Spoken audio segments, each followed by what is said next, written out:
Mon nom est Sophie Levionnois et j'ai en charge l'exploitation de la plateforme Technocampus Smart Factory qui a ouvert en fait il y a à peu près 1 an et demi et qui est une plateforme propriété de la région Pays de la Loire qui nous confie sa bonne exploitation et surtout le fait de partager et de diffuser au plus grand nombre une technologie qui ici est la technologie de réalité virtuelle. Alors les membres de Neopolia, en fait, on en connaît déjà quelques-uns. Neopolia Marine, c'est une des cibles privilégiées de l'utilisation de la réalité virtuelle. Néanmoins, dans l'assemblée de ce soir, il y avait quand même beaucoup de gens que je ne connaissais pas et qui, je crois, ont découvert pour la première fois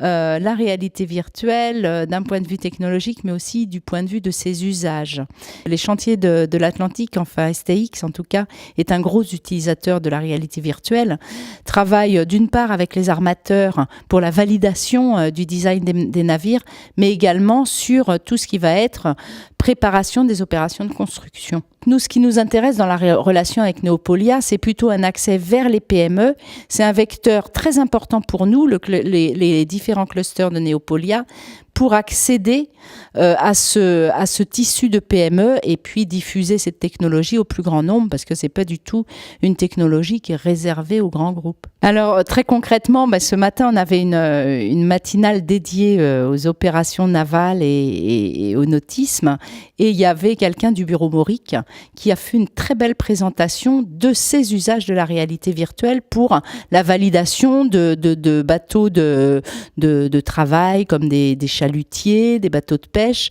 ou bien des bateaux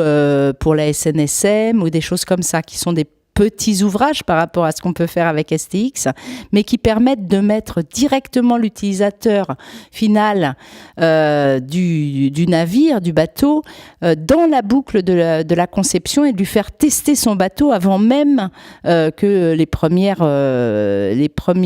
tôles aient été découpées. Donc ça, c'est un très très bon exemple pour nous de PME qui s'investit dans l'usage de la réalité virtuelle.